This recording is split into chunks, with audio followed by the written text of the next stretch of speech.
کچھ صحابہ تھے جو غزوہ تبوک پر نہیں جا سکے تھے۔ غزوہ تبوک کے بارے میں پتہ ہے نا آپ کو، جو رومنز کے خلاف نبی صلی اللہ علیہ وسلم ایک جنگ لڑنے گئے تھے، اور یہ ڈیسائسو وار تھی، اور یہ ایکچولی فتح مکہ کے بعد ہے غزوہ تبوک۔ غزوہ تبوک کے بعد سورہ توبہ نازل ہوئی ہے۔ تو ایک صحابی تھے کعب بن مالک، بہت نیک صحابی، بہت اچھے صحابی، لیکن کیئرلیسنس کی وجہ سے وہ اللہ کے نبی کے ساتھ جہاد پہ نہیں جا سکے۔ ایک اور صحابی تھے، ان سے کیا کیئرلیسنس ہوئی، میں آپ کو ان کی کیئرلیسنس بتاتا ہوں۔ وہ نبی صلی اللہ علیہ وسلم کا اعلان سن کے آئے کہ چلو بھائی، ناؤ وی نیڈ یو، اب نکلتے ہیں اسلام کو ڈیفینڈ کرنے کے لیے، رومنز ہمیں تھریٹن کر رہے ہیں۔ تو غزوہ تبوک کے لیے جب اعلان کیا پروفیٹ صلی اللہ علیہ وسلم نے، تو وہ جو صحابی تھے وہ اس نیت سے گئے کہ میں جاؤں گا، لیکن جب گھر پہنچے تو اپنے گارڈن میں گئے، گارڈن بنایا ہوا تھا بڑا زبردست، وہاں پر قالین بچھائے ہوئے تھے، ان قالین پر بیٹھے، بڑا زبردست کھانا آیا، ان کی بیویاں آئیں، کھانا شانا کھایا، بیویوں سے گپیں ماری، سب کچھ بھول گئے، دنیا میں مگن ہو گئے، اور سوچنے لگ گئے کہ میں جاؤں کہ نہ جاؤں، اتنی گرمی ہے، اتنی دھوپ ہے۔ لیکن جب کھانا کھا رہے تھے، اچانک انہیں یاد آیا کہ نہیں، میرے نبی دھوپ میں گئے ہیں اور میں یہاں بیٹھ کر چھاؤں میں کھانا کھا رہا ہوں، تو میں کس طرح سے زندہ رہوں گا، یعنی اتنا ریگریٹ انہیں ہوا۔ اور پھر وہ اٹھے، کھڑے ہوئے، اور دوڑ کر اپنے گھوڑے کو پکڑا اور دوڑ کر میدان جنگ میں پہنچے، اور نبی صلی اللہ علیہ وسلم نے دور سے انہیں دیکھا تو صحابہ کو کہا کہ مجھے لگتا ہے یہ وہ ہے۔ اس صحابی کا نام میرے ذہن سے نکل گیا۔ جب وہ صحابی قریب آئے تو نبی صلی اللہ علیہ وسلم مسکرائے، اور انہوں نے کہا مجھے پوری امید تھی تم آؤ گے، اور انہوں نے پھر پورا واقعہ سنایا کہ اللہ کے نبی اس طرح ہو رہا تھا، لیکن مجھے اچانک یہ یاد آیا۔ تو نبی صلی اللہ علیہ وسلم نے کہا تم نے بے شک اپنے آپ کو ہلاکت سے بچا لیا، ادروائز تم ہلاک ہو جاتے۔ کعب بن مالک جو ہے بہرحال پیچھے رہ جانے والوں میں سے تھے، اور ان کے پیچھے رہ جانے کی یہی وجہ تھی کہ وہ یہی سوچتے تھے جاؤں گا جاؤں گا، کروں گا، بس وہ قافلہ آگے چلا گیا اور وہ پیچھے رہ گئے۔ 40 دن اللہ کے نبی نے ان سے بات نہیں کی، کعب بن مالک سے، غزوہ سے واپس آ کر، اور صحابہ نے ان کے سلام کا بھی جواب نہیں دیا کعب بن مالک۔ یہ ہے الولا والبرا، کہ ہم اللہ کے لیے محبت اور دشمنی کرتے ہیں، ہمارے اپنے پرسنل گینز کوئی نہیں ہے۔ جب تک آپ اللہ رسول کے ساتھ ہیں آپ ہمارے بھائی ہیں، سیدھی سی بات ہے۔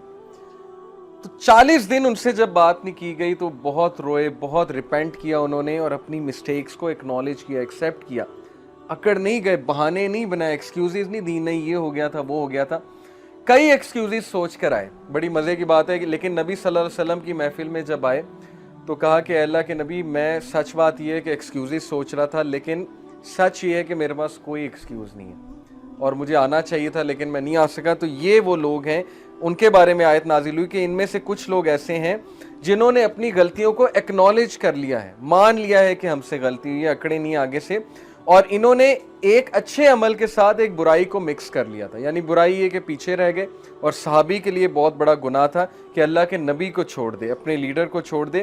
تو اللہ نے کہا perhaps Allah will turn in forgiveness, Allah انہیں معاف فرمائے گا انشاءاللہ، اور اللہ نے انہیں معاف فرمایا، بے شک اللہ مرسیفل ہے، فارگیونگ ہے۔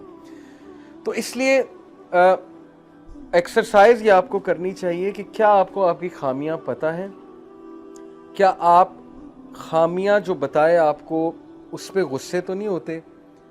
اسپیشلی ماں باپ بتاتے ہیں نا، دیکھیں بچوں کو ماں باپ ان کی خامیاں بتاتے ہیں، بچے مائنڈ کر جاتے ہیں۔